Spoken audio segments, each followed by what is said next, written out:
चीन ਅਤੇ ਅਮਰੀਕਾ ਦੇ ਪ੍ਰੈਜ਼ੀਡੈਂਟਸ ਦਰਮਿਆਨ फ़ोन ਤੇ ਤਲਕ ਗੱਲਬਾਤ ਹੋਈ ਹੈ। ਹਾਲਾਤ ਇੱਥੋਂ ਤੱਕ ਪਹੁੰਚ ਗਏ ਹਨ ਕਿ ਚੀਨ ਦੇ ਪ੍ਰੈਜ਼ੀਡੈਂਟ ਸ਼ੀ ਜਿਨਪਿੰਗ ਨੇ US ਦੇ ਪ੍ਰੈਜ਼ੀਡੈਂਟ ਜੋ ਬਾਈਡਨ ਨੂੰ ਧਮਕੀ ਦੇ ਦਿੱਤੀ ਹੈ ਕਿ ਅਮਰੀਕਾ ਅੱਗ ਨਾਲ ਖੇਡਣ ਦੀ ਕੋਸ਼ਿਸ਼ ਨਾ ਕਰੇ।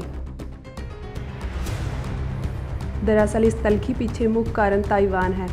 ਕੁਝ ਦਿਨਾਂ ਤੋਂ ਸਿਆਸੀ ਬਾਜ਼ਾਰ ਵਿੱਚ ਇਹ ਅਫਵਾਹਾਂ ਹਨ ਕਿ ਅਮਰੀਕਾ ਦੇ house of representative the speaker Nancy Pelosi Taiwan ਦਾ ਦੌਰਾ ਕਰਨ ਜਾ ਰਹੇ ਹਨ। ਚੀਨ ਨੇ ਇਸ ਦੌਰੇ 'ਤੇ ਸਖਤ ਇਤਰਾਜ਼ ਪ੍ਰਗਟ ਕਰ ਦਿੱਤੇ ਹਨ। ਚੀਨ ਦਾ ਕਹਿਣਾ ਹੈ ਕਿ ਜੇ ਨੈਂਸੀ ਤਾਈਵਾਨ ਪਹੁੰਚਦੀ ਹੈ ਤਾਂ ਅਮਰੀਕਾ ਚੀਨ ਦਰਮਿਆਨ ਹਾਲਾਤ ਬੇਹੱਦ ਖਰਾਬ ਹੋ ਸਕਦੇ ਹਨ। ਇਨ੍ਹਾਂ ਅਫਵਾਹਾਂ ਦੇ ਚੱਲਦਿਆਂ ਹੀ ਚੀਨ ਦੇ ਪ੍ਰੈਜ਼ੀਡੈਂਟ ਵੱਲੋਂ ਬਾਈਡਨ ਨੂੰ ਫ਼ੋਨ ਲਾਇਆ ਗਿਆ ਸੀ। ਚੀਨ ਦੇ ਸਰਕਾਰੀ ਮੀਡੀਆ ਨੇ ਕਿਹਾ ਹੈ ਕਿ ਇਸ ਫ਼ੋਨ ਕਾਲ ਦੌਰਾਨ ਦੋਵਾਂ ਆਗੂਆਂ ਦਰਮਿਆਨ ਤਾਈਵਾਨ 'ਤੇ ਲੰਬੀ ਗੱਲਬਾਤ ਹੋਈ ਹੈ। ਗੱਲਬਾਤ ਵਿੱਚ ਤਲਖੀ ਇੱਥੋਂ ਤੱਕ ਵੱਧ ਗਈ ਕਿ ਸ਼ੀ ਜਿਨਪਿੰਗ ਨੇ ਬਾਈਡਨ ਨੂੰ ਧਮਕੀ ਦੇ ਦਿੱਤੀ ਕਿ ਜੋ ਅੱਗ ਨਾਲ ਖੇਡੇਗਾ ਉਸ ਨੂੰ ਜਲਣਾ ਹੀ ਪਵੇਗਾ।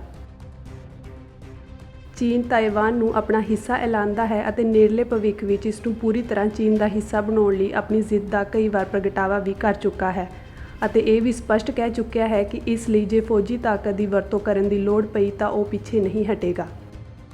ਅਮਰੀਕਾ ਹਾਲਾਂਕਿ ਵਨ ਚਾਈਨਾ ਪਾਲਿਸੀ ਉੱਤੇ ਚੱਲ ਰਿਹਾ ਹੈ ਅਤੇ ਤਾਈਵਾਨ ਨਾਲ ਕੋਈ ਵੀ ਕੂਟਨੀਤਿਕ ਸਾਂਝ ਨਹੀਂ ਰੱਖਦਾ, ਪਰ ਅਮਰੀਕਾ ਤਾਈਵਾਨ ਦੀ ਸਰਕਾਰ ਨੂੰ ਸਵੈ ਰੱਖਿਆ ਲਈ ਲਗਾਤਾਰ ਹਥਿਆਰ ਮੁਹੱਈਆ ਕਰਵਾ ਰਿਹਾ ਹੈ। ਅਮਰੀਕਾ ਦੇ ਰਾਸ਼ਟਰਪਤੀ ਆਪਣੇ ਪਿਛਲੇ ਏਸ਼ੀਆ ਦੌਰੇ ਦੌਰਾਨ ਕਹਿ ਗਏ ਸਨ ਕਿ ਜੇ ਚੀਨ ਫੌਜੀ ਤਾਕਤ ਨਾਲ ਤਾਈਵਾਨ 'ਤੇ ਕਬਜ਼ਾ ਕਰਨ ਦੀ ਕੋਸ਼ਿਸ਼ ਕਰੇਗਾ ਤਾਂ ਅਮਰੀਕਾ ਇਸ ਦਾ ਵਿਰੋਧ ਕਰਨ ਲਈ ਕਿਸੇ ਵੀ ਹੱਦ ਤੱਕ ਜਾ ਸਕਦਾ ਹੈ।